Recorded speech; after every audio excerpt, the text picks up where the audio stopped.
Morning, folks. Welcome to the Bridge. Here we are again. We are in another pandemic, COVID-19, new restrictions. It's kind of an interesting time. I've certainly been thinking about all those parents out there that are dealing with online schooling, online education, the college, university students that were all set to go into in-class, and now they've gone back online. I feel for so many different people right now as I've been thinking about different groups that are in our communities, even when it comes down to the regular coffee crew that would get together in the mornings, and now you can't do that. You can't eat in a restaurant. You can't get a coffee and sit down at a table in a restaurant. There are so many other people who just don't have the connections that many of us do. There are so many people who live alone, semi-isolated, and now that there just aren't those standard things that you do where you go out into the community, even gathering here on a Sunday morning, we're not doing that. And so, as Christ followers, as members of this community, I think it's important for us to be reaching out, simple phone call, throwing people a text, doing those sorts of things that can just maybe help in our community.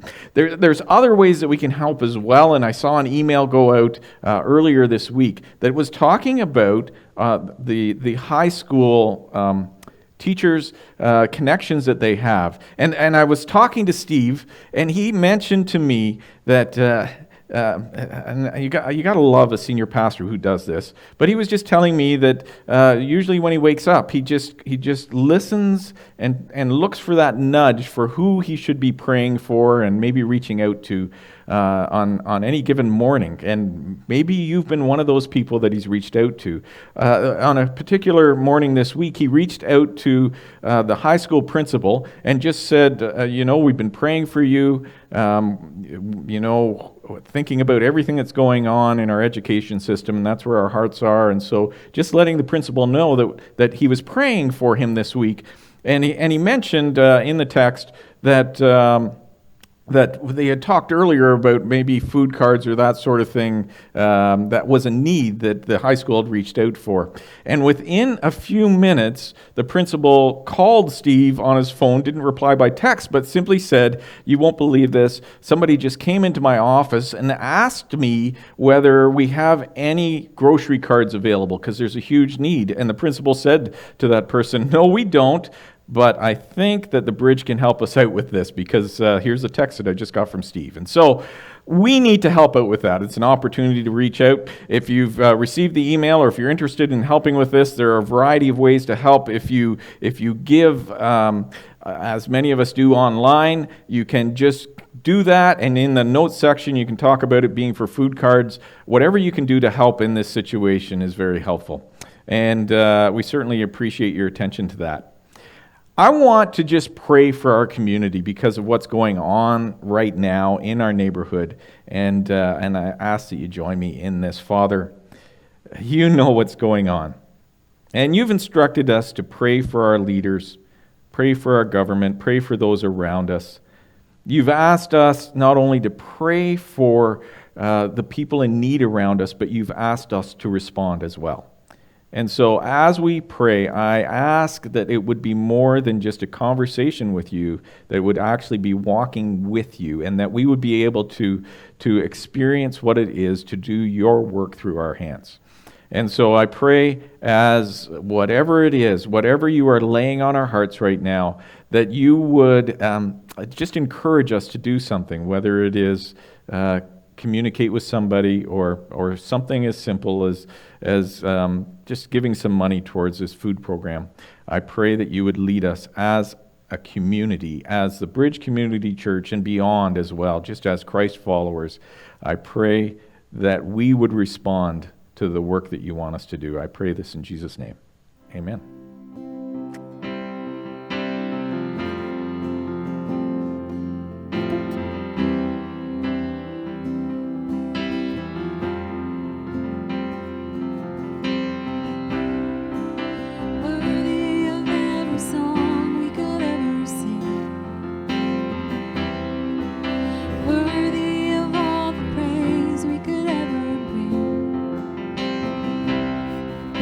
Worthy of every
Here's something we all know, but we don't think much about. Life is all about decision making, right? I mean, every day, multiple times a day. Sometimes we're sure, sometimes we're unsure, but in the end, we are where we are because of the decisions that we've made, right? I mean, your decisions along with your responses to other people's decisions, which are also decisions, they're about the only thing you can control in your life, which means that your decisions are how you control your life. Decisions are your steering wheel, your joystick, your trackpad, which means, and this is big, your decisions determine your story, the story of your life. Every single decision becomes a permanent part of our stories. And if that's the case, we should stop at every decision-making juncture and consider the story that we want to tell. Perhaps more compelling, we should consider the story we want told about us. And the good news is you get to decide, but you decide one decision at a time because you write the story of your life, one decision at a time. This content will help you develop the discipline to pause and ask 5 questions that will result in better decisions and fewer regrets.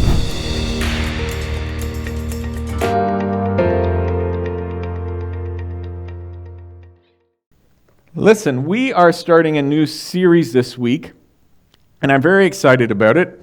It is called Better Decisions, Fewer Regrets. Now, here's the reality before we ever go into this. It's important that you recognize that we're talking about fewer regrets. I don't want to give you the image or pretend that there are any of us that are my age or any age for that matter that don't have regrets. But there are a lot of things that we can do that can limit our regrets. And so much of that is based on the decisions we make. Now, Andy Stanley wrote a book by this name. I encourage you to get it. But we're going to be driving through some of the points that he's made. And I think that's something excellent for us as we move into this new year. And I should say Happy New Year to you. As we move into this new year in 2022, there are a lot of decisions that we are going to face. We're already facing decisions in some unique situations and some things that, are new to us, whether it's in this pandemic or whether it's about jobs or what we're supposed to do. A lot of us are in a point where we are making some pretty difficult decisions, whether you should be sending your kids off to post-secondary at this point or whether just hold off until they can actually go and be in class. Lots of decisions are being made. The point that Andy makes that I think is really, really important and the basis of this conversation that we're going to have over the next 6 weeks is that good questions help us make good decisions. Good decisions are driven by answering good questions. Now, as I've been thinking about this topic, as I've been thinking about what it is that's so important in about making a good decision, I recognize something that over the holidays, I've been talking to all kinds of different people, and what I realized is that people make decisions based on this first question that I'm going to give you. The question is, who do you trust? So many of us in where we are right now as a society have found this trust question really difficult. Some of us don't trust science. Some of us don't trust the government. Some of us don't trust our neighbors. Some of us don't trust so many people around us.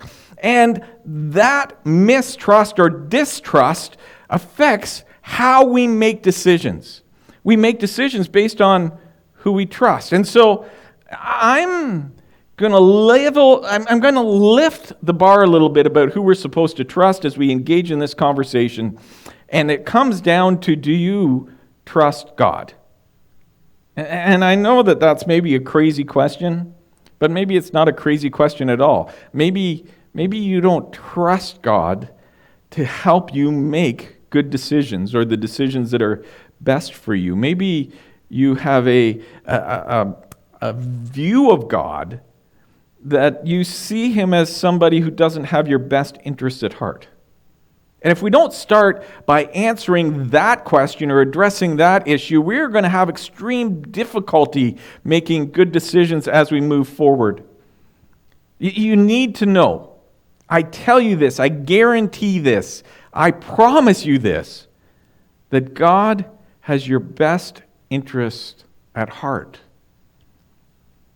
if you don't recognize that God is the one who designed you in a very specific way, if you don't know that God made you to be who you are with intent about your best life, then you won't trust God. But I'm guaranteeing that these things are true. God has a plan for you. He designed you, and He has your best interest at heart for you to live the most fulfilling life you possibly can. And as we move forward in this, we're talking about the reality that your decisions are not just about you. You are not the only person impacted by your decisions. It's an interesting, as I again was thinking about this series, the number of decisions that were made for me to be a member of this community here in Bancroft are extreme, and very few of them did I actually make. I mean, over a century ago, my ancestors decided to come across the ocean and settle in the wilds of Hastings County. And they made the decision that I would be Canadian. My parents made the decision that they would move from Toronto back to where my dad was from. Those decisions were all made for me. I am the product of many decisions that were made for me, and my kids are a product of decisions I have made for them. But it's not just that. How I go to work, how I make decisions at work or at leisure, wherever I make decisions around other people, they are affected by my decisions. You are not the only person impacted by your decisions. It matters, not just for you, but for the people around you, that you learn to make good decisions. Here's another point that matters. Private decisions have public outcomes. You can say that it's my life. I can do what I want. But if you decide to have an affair, your children are going to reap the consequences of that. Your spouse is going to reap the consequences of that. Sure, it's your decision, it's your life. And you may make that decision in private. It might be a private decision, but it has public consequences. It goes further. Your decisions determine the direction and quality of your life. Now, I think probably most of us understand and agree with this. And the reality is that the decisions determine the direction and quality of your life. But as I said earlier, the decisions that affect my life are not just mine. The decisions have been made for me. I love this imagery. The idea that your decisions are like the steering wheel of your life. Your decisions are like the steering wheel of your life. You don't necessarily get to choose the environment that you are driving your life through, but how you drive through that environment is your decision. It's interesting, this picture that we get of driving through life and making decisions, and those decisions being like the steering wheel in your life. Where you turn that steering wheel is the decision and direction that you are headed. And how you turn that steering wheel matters. There's a lot of us that react to our environments, and there are some of us that respond to our environments. As you think about what it is in the season that we're in and driving on winter roads, the people that react to the slush pulling them over a little bit into the shoulder, and they jerk the steering wheel back and maybe jump on the brakes, that is a horrible reaction, but it's a quick reaction. People who respond to that don't panic. They've thought about this in advance. It's not a brand new concept that they might get moved around by the slush on the road. And so they've thought about that as they're entering into that, thinking, the road might be slippery. I should drive in a certain way. I should be prepared for what's going to come. It's slippery out. Maybe I shouldn't drive so closely to that vehicle ahead of me. It's slippery out. I might get pulled by the slush. And if that happens, I don't respond. I don't react to it. I respond to it. And I, take my foot off the gas, steer in the direction of the skid. All of those things that we learned about, but we only do them if we've taken the time to prepare ourselves to do it in a response to our environment, not in a knee-jerk reaction to our environment. A response is a decision. A response is a decision that we need to make. And as we are driving down this road of life, there are all kinds of opportunities for us to react. If you've ever been at a sports event where there may be a little bit of too much alcohol, you will see people who react foolishly. They just react and get mad and fights break out and that sort of thing. But a response is making a decision perhaps not to drink so much. Knowing the environment that you're going to enter into, making decisions to respond to the environment you're in is a significant thing. You can react to it just doing what comes naturally, or you can respond to it thinking in advance of how you will handle certain circumstances. A calculated response creates a better path forward than a reaction. And we have the power to make decisions that are responses rather than making decisions that are reactions. And you may look at your life and think that you are disadvantaged because of decisions other people had made for you. And if you live with that concept that this is the environment that you're in and that you have no control over it and you just react to whatever comes your way, you will never improve your life. But if you look at the environment that you are in and you make calculated responses to it, you are able to make decisions that will change your life. A calculated response creates a better path forward than a reaction. Now, as I was talking about before, good decisions lead to better decisions. Good questions lead to better decisions. Good questions. And what I find interesting, there's a passage in Proverbs, and Andy talks about this as well as a very significant passage that drives his life. And I love this passage. You find it in Proverbs chapter 27, verse 12. And it says, "The prudent see danger." The prudent see danger. Now, prudent isn't a word that we use a lot. In our normal language. I think it was George Bush Sr. who probably used that word a fair bit in his speeches. But the definition of prudent is acting with or showing care and thought for the future. Someone with an eye for the future is a prudent person. And the prudent see danger. Why do they see danger? It's because they are focusing on the environment that they are going in. They look at this road of life and say, boy, it's a little slippery out. How am I going to respond if this happens or if that happens? The prudent look into the possibilities of the future in the environment that they are in. This passage goes on. The prudent see danger and take refuge.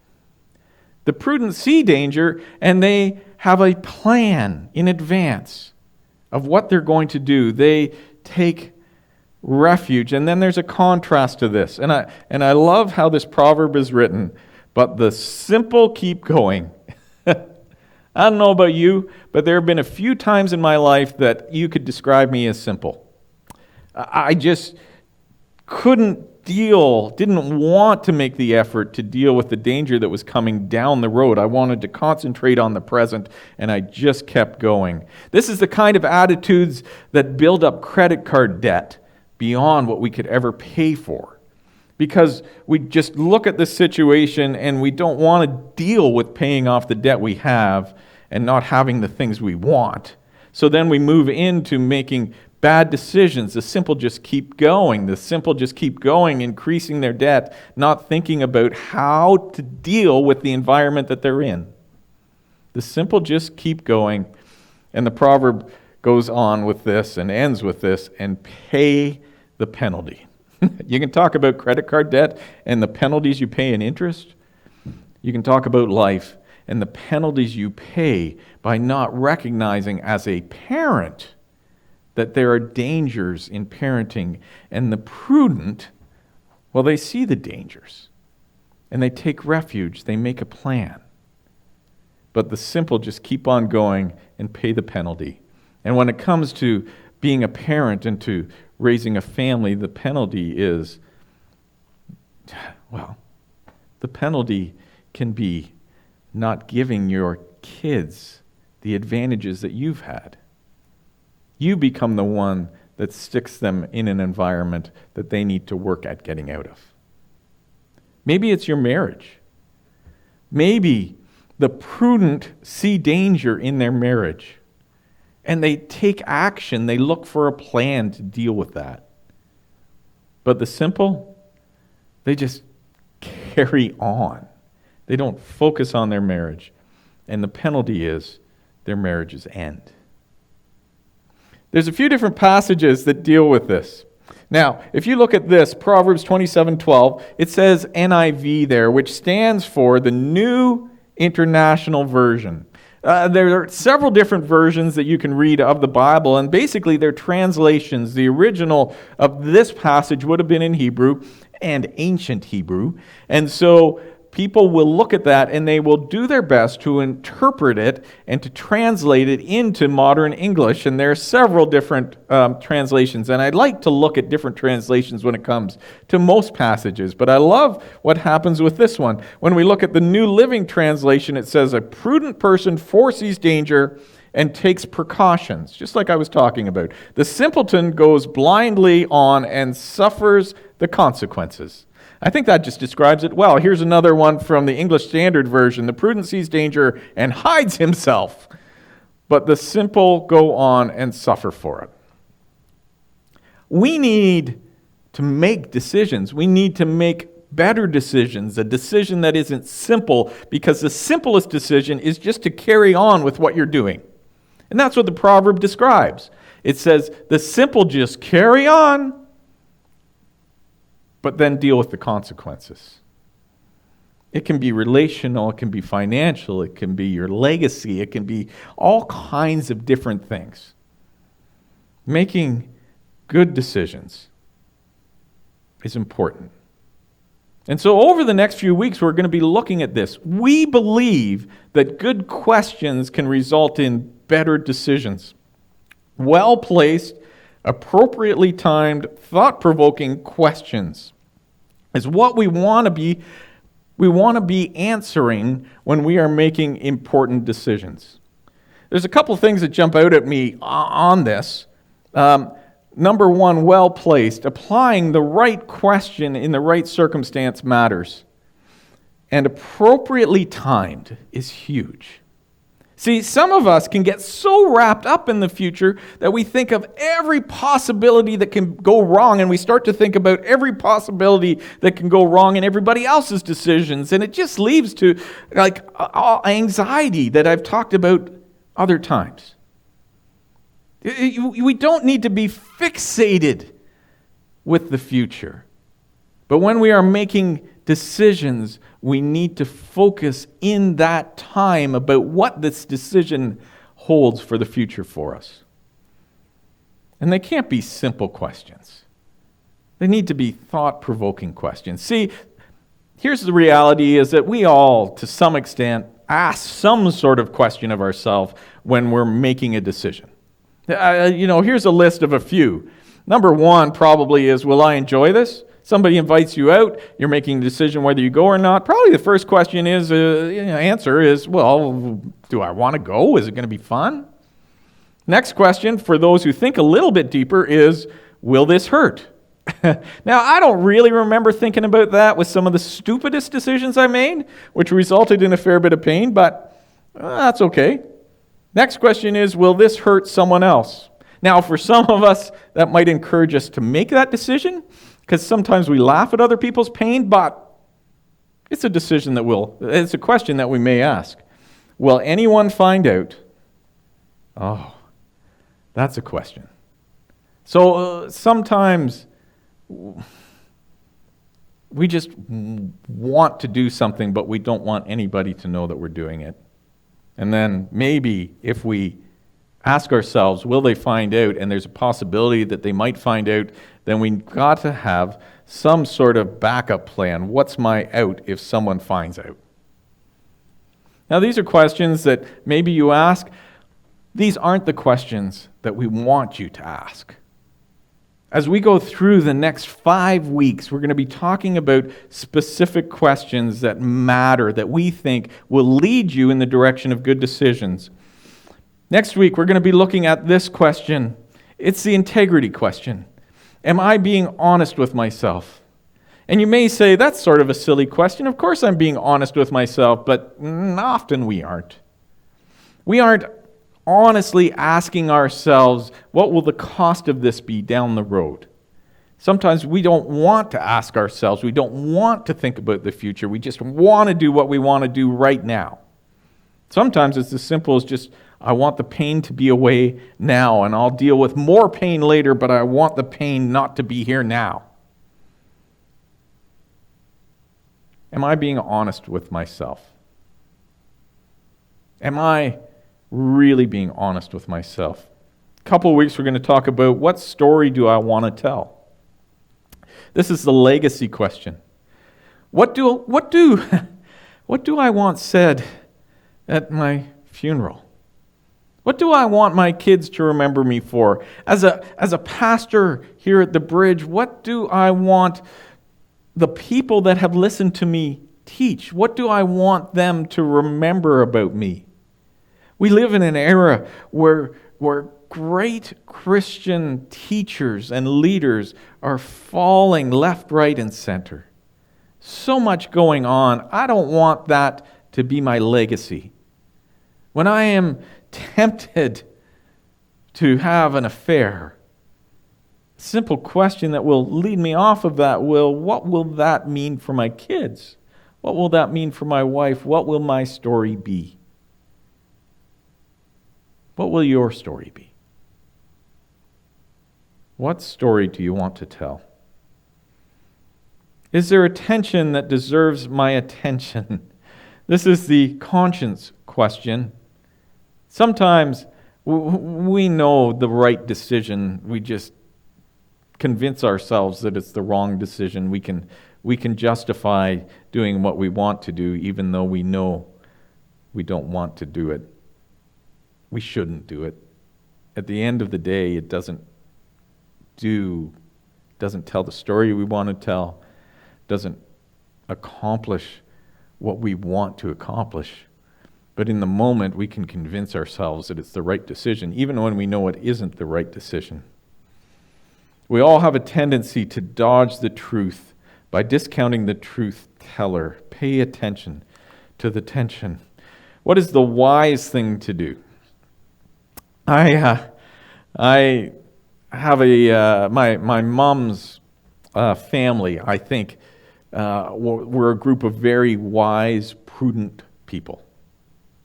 And this is the question that I think they asked about just about every decision that they ever wanted to make. Well, what's the wise thing to do? We need to ask that question. But it's built out of our experience. We can look at our past experience and use that to help us in making a decision about what is the wise thing to do. In light of the past experience, my current circumstances, and my future hopes and dreams, what is the wise thing for me to do? And finally, the last question that we're going to look at is this. What does love require of me? It's the relationship question. And it's the question that should drive every Christ follower. What does love require of me? Jesus' followers would demonstrate their devotion to God by putting the person next to them in front of them. What does love require of you? What does love require of me? And as we look at our environment, as we look at what people are dealing with in our community, when we ask this question, what is the answer? And what is God leading you to do? As we started off, I want to end. God is calling you to be his hands and feet in our community during these new restrictions that are part of the current pandemic that we are in. What does love require of you? That's what I want you to answer as we go into this week. I want you to simply ask that question.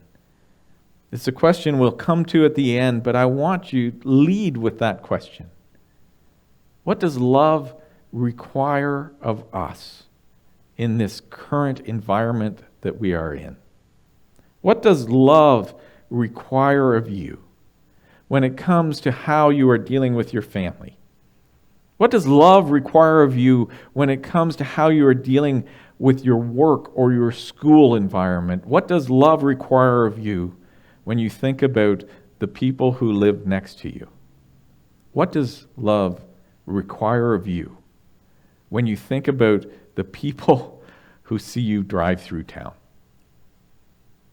And as we seek to serve the God who loves us, as we seek to become the people that God designed us to be, may we look to him for the answers to our questions. And may we make good decisions. Have a great week.